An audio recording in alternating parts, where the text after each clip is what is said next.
Pilipinas.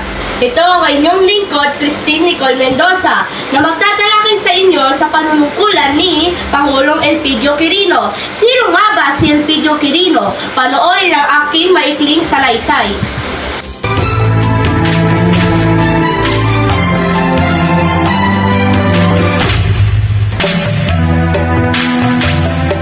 Ngayong araw noong 1949, itinalaga bilang ika-6 na Pangulo ng Republika ng Pilipinas si Elpidio Quirino.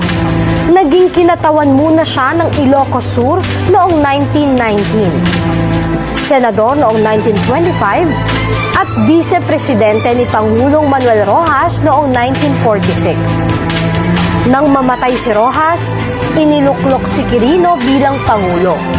Kilala ang kanyang administrasyon sa pagpapatayo ng Bangko Sentral ng Pilipinas, pagpapalawak ng patubig, pagsasaayos ng sistema sa kalsada, pakikipagsapalaran sa industriya at kapayapaan sa pagitan ng Pilipinas at bansang Japan.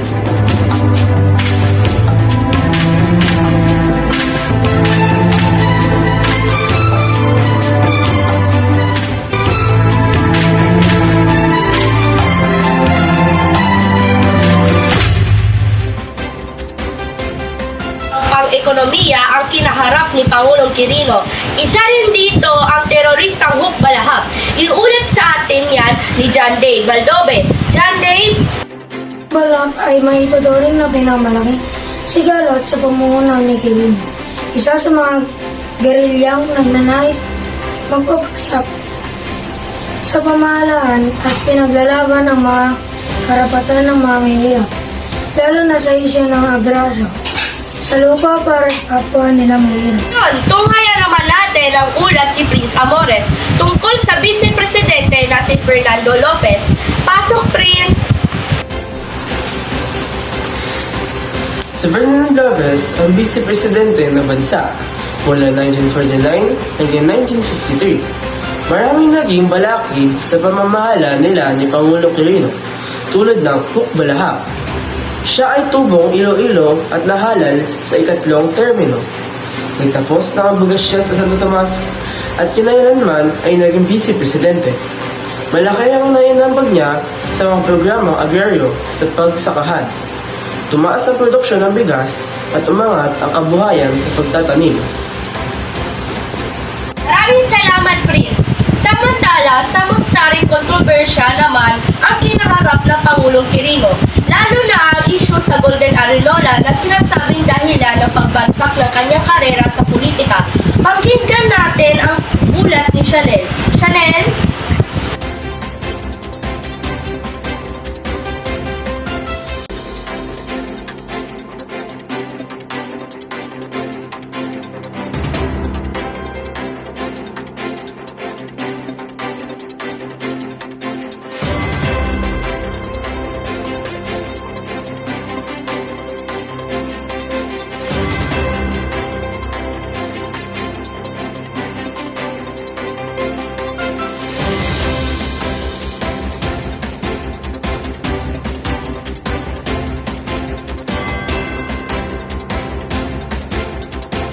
Tatalakayin naman natin ang iba pang mga nangyari sa panahon ni Pangulong Quirino sa pagbabalik lang Today in History!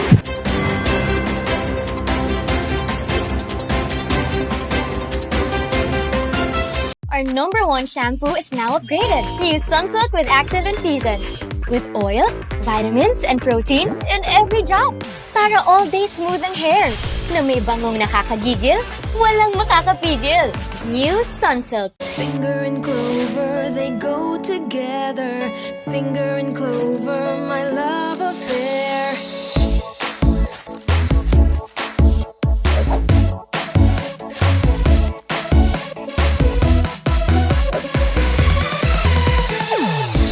Lahat sisimutin, sarap ay uubusin. Number ng clover, my clover finger. Simot-sarap kasama ang Clover.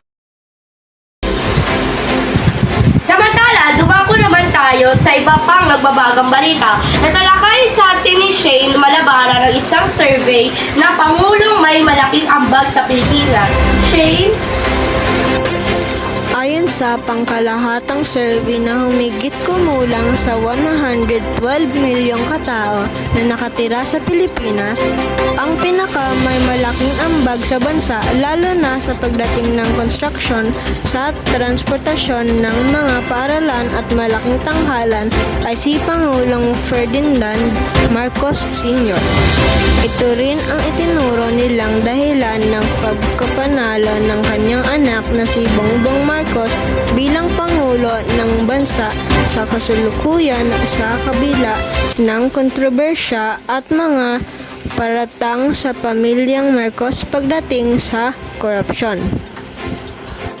Para sa mga kaabang-abang pang mga balita sa kasaysayan man o sa mga nangyayari sa lipunan, patuloy niyo pong panoorin ang aming paghahatid balita. Maraming salamat sa walang sawang suporta. Muli ito po si Christine. Magandang umaga